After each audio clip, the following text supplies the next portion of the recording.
Bismillah, alhamdulillah, salatu salam, sallallahu sallallahu alayhi wa sallam. Assalamu alaikum wa rahmatullahi wa barakatuh. My name is Tahir, Khalid. I'd like to welcome to our program here on Sharjah TV, In Search of the Truth. And today we're continuing to talk about the present situation that we see globally and what it is in relationship to what the Prophet ﷺ said and what's coming and maybe what we need to be doing in relationship to it, and where's our benefit and loss. So let's see, first of all, from Surah Al-Imran, which is number 3, chapter number 3, verse 104 and 105. In the Quran, Allah says, Bismillah ar-Rahman ar-Rahim, let there arise out of you a group of people inviting to all that is good, which is Islam, enjoining the maruf, meaning enjoining the good, and forbidding the evil, munkar.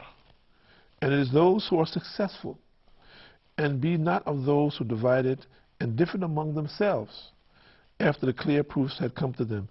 It is they for whom there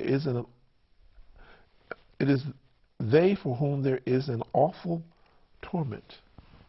So, enjoining the good, forbidding the evil in Islam is very important in relationship to the set of circumstances that we may find ourselves in when that circumstances we find is not good, as we're seeing now. So we should never leave enjoining the good and forbidding the evil, and it should start at home. To establish righteousness in our home, in the whole environment with our children, and the things that will benefit our families and other families as well. And understanding that through these things, we will get the benefit in our life and also our children and children's children continuously. So we need to remember this. Very simple thing. People say, what are the answers? We say, enjoining the good, forbidding the evil, striving to do righteous conduct.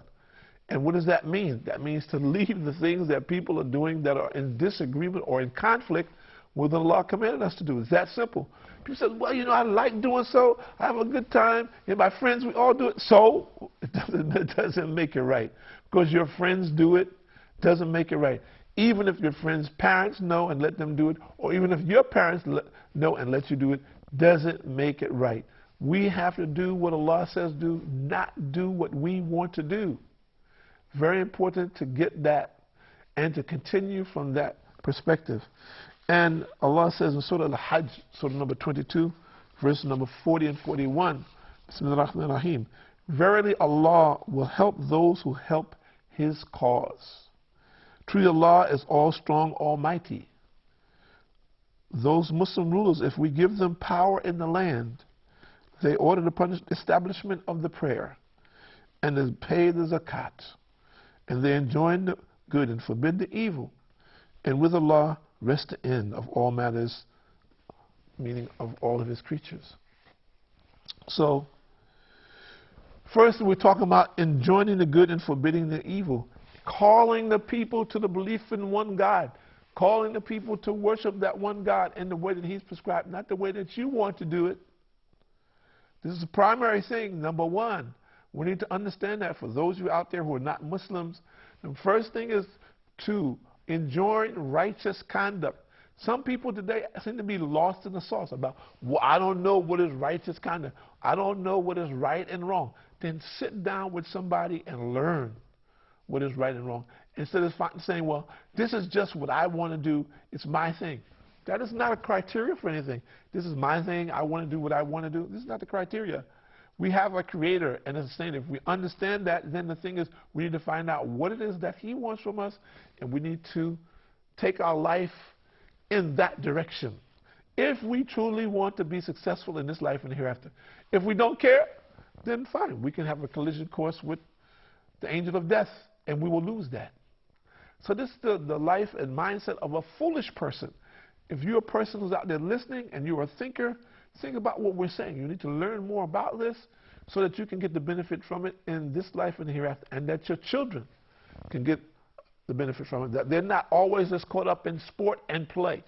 Today's world is oriented towards sport and play. Why is this? To keep people confused and keep them busy with everything that is not important.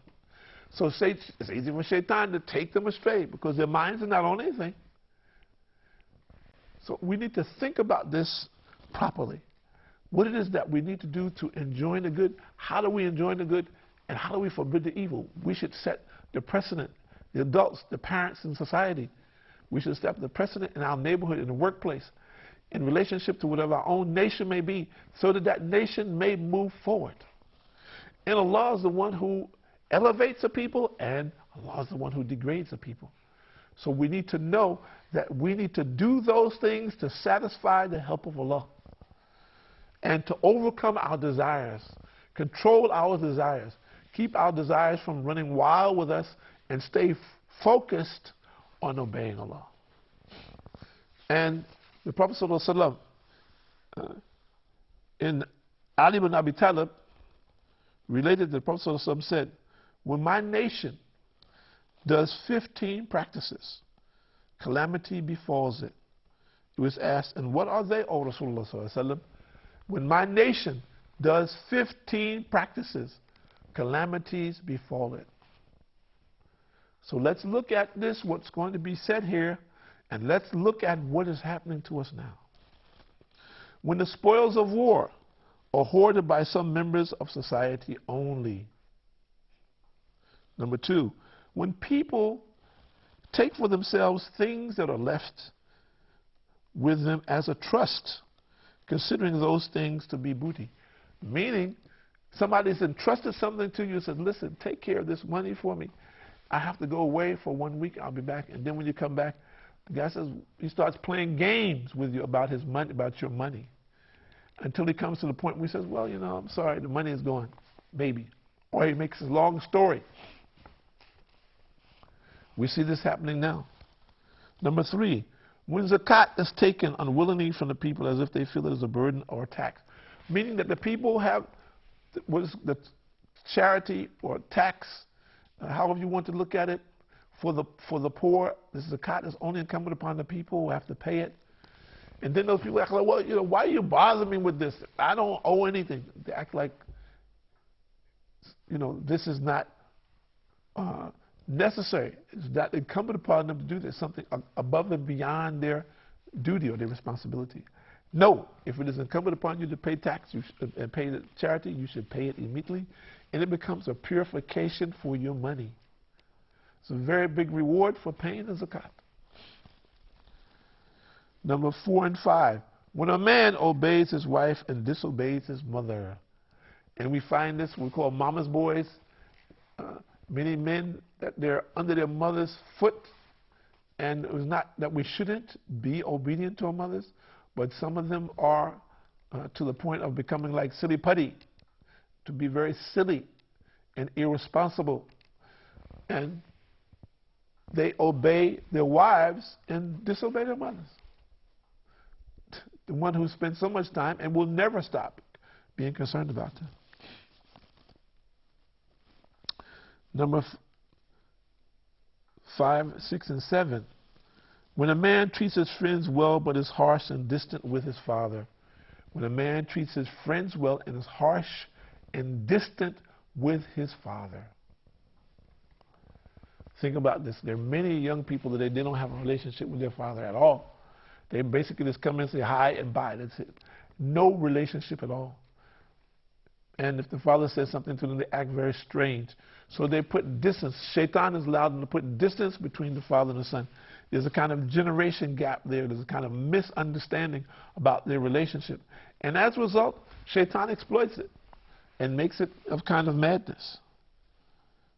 When a man treats his friends well, but is harsh and distant with his father, when voices are raised in the masjid, there's another one. When voices are raised in the masjid, now we're seeing people that argue. You're not supposed to do this in the masjid. The masjid is a place of worship. So if you have something to talk about, go outside. But you find sometimes people that are arguing and shouting in the masjid. This is something that should not be done. Number 9, when the leader of a people is the most base individual among them. When you have somebody who's a leader, you should generally think someone who people like and who they trust. But now we have people who are finagling and doing all kinds of things to get in the leadership seat. And some of them are the worst people on this earth. And they just kind of manipulated things to get to their place. When alcohol will be imbibed, think about that. When alcohol is okay. We're seeing this now in many of the Muslim countries. Well, you know, to make money in the hotel business or restaurant business, you need to have alcohol. And we have so many people